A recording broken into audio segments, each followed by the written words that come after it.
Hey, Mountain Ghost 5x6. Okay, check it out. Behold, what we have before you is some of the tools and some of the liquids and a few other things that I've been using to propagate my indoor garden. So it's been a journey. I've learned that I really don't know much about indoor gardening. I think I've done well. Out of probably about 60 or 70 plants that I've rotated through, I've only killed maybe 12 at the most. I'm still tallying that up back there behind me. I think there's like 3 or 4 more. So, the scoreboard's ticking in the favor of death. So I'm going to show you a couple of things. I'm going to discuss a couple of things about what I've been doing. First and foremost, I had mold, and it was very unsightly. It wasn't really damaging to the plants, but I had some ugly mold, and I didn't really like it. And I don't know. I grew up in the 90s, and mold this and mold that. If you have mold in your house, you're going to die. Well, I don't know if I ever had mold in my house, but thank God. But so I saw the mold and I was like, oh, I don't want that in there. So what I did was I basically took ground cinnamon and I sprinkled it. I dried out the first top layer of soil, let's see, an inch. And then I put ground cinnamon on there, and then I made a mixture of 1 part apple cider vinegar and I think 5 parts water. I didn't really want to jack up the pH in my soil too much. And that totally knocked out the mold. Well, as I'm used to outdoor gardening, I'm not so used to indoor gardening because I've never done it before. So I started watering my plants. I was like, I'm going to water them every day.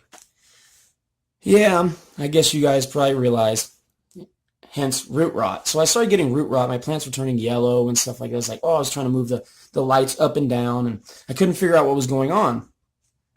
And then, I stopped watering them as much. I watered them once a week. But here was the deal. I created the perfect storm. What I did was I gave the perfect environment for what they call fungus gnats. I know it sounds disgusting, and they're a pain in the ass, and they are disgusting. What I did was I was watering the plants too much, causing the roots to die off and having root decay.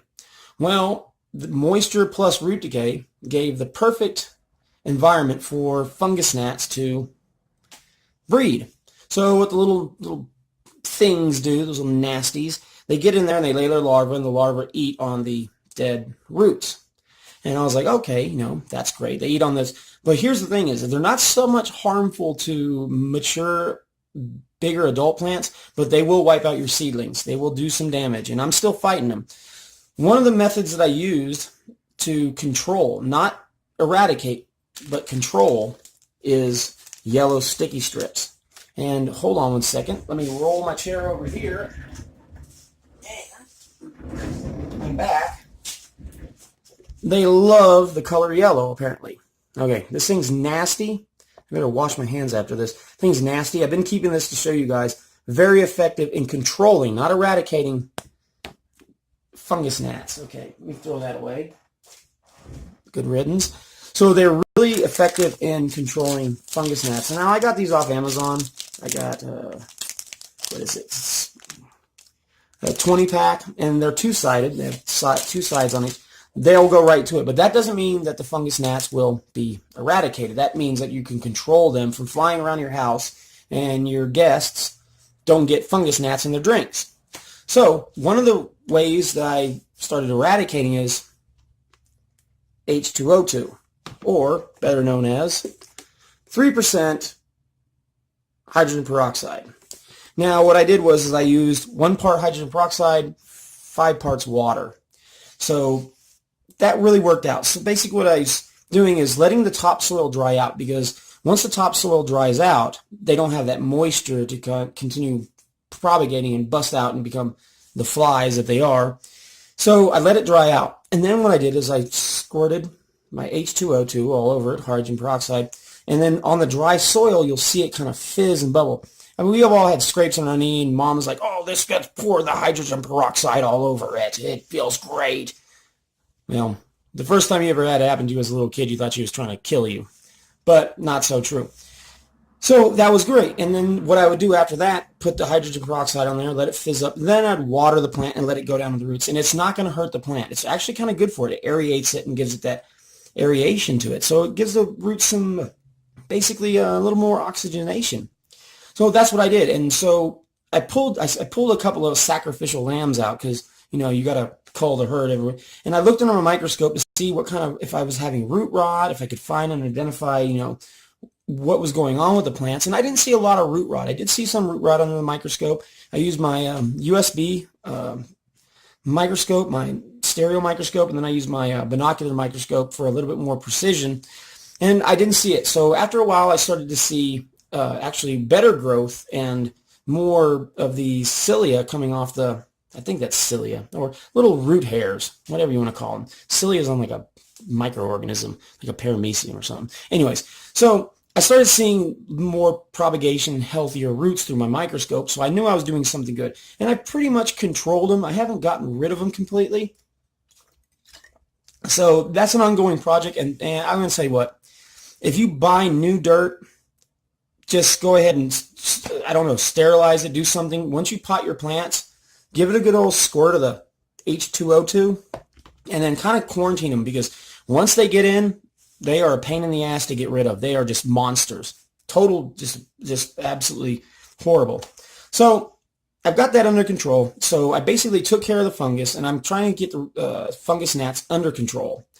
So that's one of the things you want to look for. Once you do that, and I would say anybody starting an indoor garden or even bringing plants from outdoors indoors, water it with some hydrogen peroxide right there. And just, you know, every once in a while, just do that to keep them down, because once you get them, you don't want them. So what I was doing is I want to start fertilizing, and I've never really fertilized. I kind of just put the plants in the ground and let them grow. But indoors, such a confined space, they need food. So plants definitely need food. So what I started using is, and I mentioned this before in my video, bro, what's that smell? Trust me. Anybody who's going to come over to your house is going to ask you, what's that smell once you feed your plants for the first day?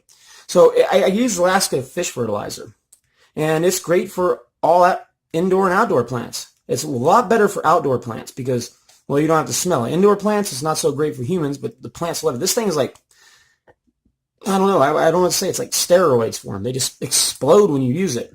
But the reason why I got it is I used something called Super Thrive a few years back in my beginning when I started beginning my gardens, and I burned the roots. I used too much of it, and it killed the plants. And I was like, oh, well, you know, so much of a gardener I am. But that didn't deter me. As you can see, I'm actually doing fairly well. My outside garden is doing awesome. I got them in 5-gallon buckets because I live in an apartment complex, and I can't really do much else than that. I don't think the landlord would approve of me digging up their manicured dirt. I live in the desert, so it's just dirt outside. So, yeah, so I started using the Alaskan fish fertilizer. It's really good. It smells horrific. Like I said, once you water your plants and feed them, for the first 3 days, the first day it smells, I don't know, like if you ever been to Seattle and been on the piers, it kind of smells like that with the fish market. Then after that, it kind of tames itself down to you need to clean your fish tank, man. It stinks. It's one of those friends that have a stinky fish tank. And then it kind of slows itself down to, dude, you need to change the newspaper in that box that your turtle is in. And then after a while, it tapers off and you don't notice it. But the plants love this stuff. And I do recommend it. I do recommend it. I usually use about, let's see, a good reference here, about 28 milliliters. So,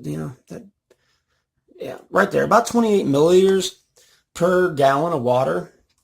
That's kind of my solution. I could use more since it won't burn. Like I said, it won't burn your roots. It's just, I don't know, I guess it's fish poop or ground up fish or wherever they do with fish fertilizer. It's really great, and I would suggest that. I mean, if you entertain a lot of house guests, just plan it around 3 days of them not coming over because it is horrible. Okay, so one of the things that I did was to start monitoring my watering. I got one of these. One of these things. It's a moisture meter. It's got your pH, focus, if you can see. Okay, moisture, light, and pH. I'm not really too worried about my pH because I kind of figured my pH is going to be good. I got it from Track Life, but it monitors moisture, pH, and light. Now, my light is good. I got that. My moisture is what I was really, because I was overwatering and killing the roots and giving the fungus gnats a wonderful place to live. And FYI, if you really want to go the extra step and not use hydrogen peroxide, if you're going to go totally organic, you can take diatomaceous earth or sand and you can sprinkle it on the top layer of soil. And what it does is the gnats don't like to lay their eggs in the sand or the diatomaceous earth, being the diatomaceous earth is like diatoms, or small little micro animals that are at the bottom of the seafloor. And they're very sharp and they're glass-like, and it's in scrubbing powders and stuff like that. You can do that, and then you sprinkle it on top. Well, what happens for the ones that are already in the soil, they'll try to wiggle their way up through that, and it'll cut the larva to pieces. Now, I haven't done that because I live in the desert, so I got as much sand as I want. I haven't done that because you got to sterilize the sand, because then you might bring in other funguses or diseases and hurt your plants. So you got to get sterilized sand to do it. I didn't do it. I use H2O2, and it seems to be working for me, or hydrogen peroxide seems to be working very well. So that's one of the things that I want to talk about. You know, I got the moisture meter. Let me show you that one more time so you get a better idea. I got this off Amazon. There is no links in the description. I don't link, but that's, you know, you got your moisture light, you know, pH. So it's a fairly simple tool. You stick it about, I got a mark on here if you can see that. It's right here. It's a blue mark, and that's about as far down into the soil as I go for smaller plants, but it'll go to about right there, and it'll still give you a pretty accurate reading. Some people don't like them. Some people use the pH test kits. I just decided to buy this, and it's really worked. I've kept my water metering levels down. I've learned one thing about the environment that I live in, my apartment. I don't like to turn on the air conditioning or heat. As I said in the back, when it was in winter, I was like, oh, I don't want to turn on the heat. And, well, it's getting hot in the desert, and so I got to turn on my air conditioning. And I also use a fan to circulate air for the plants. Well, it dries out the soil quicker.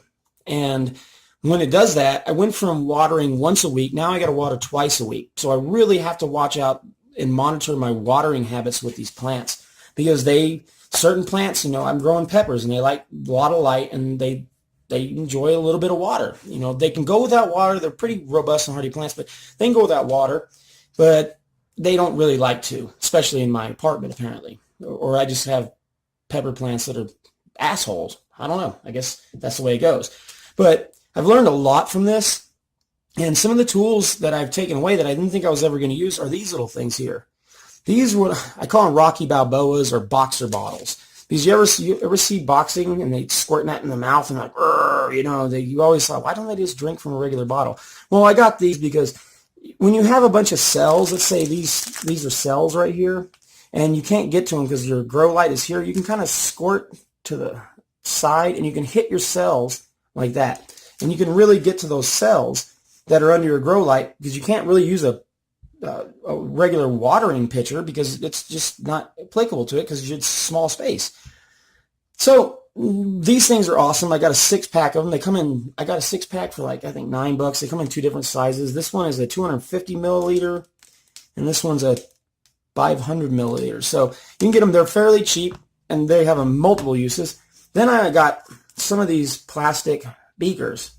These are really good because you can precisely measure what you are, and you can see what your levels are for your fertilizers and everything. And then I got, you know, some pipettes. These are 3 milliliter pipettes. They come in handy for small amounts of fertilizer in certain confined areas. You can squirt them in there. But what I want to really show you is something that I found out that I was actually better at than I actually am gardening, is propagating clippings. So let me pause this and I'll be right back with a really cool thing, and I'm going to show you something that I don't know. Maybe you guys know this, but I didn't know this, and I'm going to show you. Okay, I'll be right back. Okay, so, excuse me. This is a sweet mint. I got this under a magnifier, so bear with me on this. This is a sweet mint clipping that I got. Look at this. This is interesting. If it'll focus, this is the plant clipping. What we have here, say this is the dirt level. This is how these things work. The root, as you can see here, shoots all the way down to the bottom of the test tube, and that's fish fertilizer. I'm going to change out the water for these guys. It smells horrible. This is what they do. The roots stem out, and then they grow the shoots. Oh, I wish you guys could see this better. They grow the shoots. And this, if this was the dirt level or the level of the dirt, they'll pop up through here and make other plants. So basically, this is a continuous clipping. I can propagate this thing and keep going on with it. I wish I could see it better. Let me zoom out a little bit. Does that work? There we go. That's better. As you can see, look at that. Isn't that cool? You can see all the hair coming off or whatever, but you can see the fact that that is propagating from that new roots. So these eventually will shoot up through, if that was the dirt, they'll shoot up through here. I'm getting ready to plant this, and oh, now it's not focusing well. Kind of hard. I'm looking at two different magnifications, excuse me. There we go. Look at this. But that is what it looks like. So that's what's happening under the dirt when you plant your plants and they start to propagate. I thought that would be interesting. This is sweet mint. My basil they're really easy to work with. Really easy to work with. You can just stick those in the ground. That's what it looks like. So that's what's going on under the dirt. Okay, I thought I would show you that. I'm very excited about planting this and seeing how it's going to work. So I can give that to my girlfriend so she can put it in her office. Yes, I do have a girlfriend, if you're wondering. Hard to believe. Microscopes, plants, and dirt, and fish fertilizer. You know, I did all this before I got her. Anyway, so that was for you. So anyways, that's what it looks like. Isn't that cool? That's what's going on under the dirt. Okay, Mountain Ghost 5x6 out.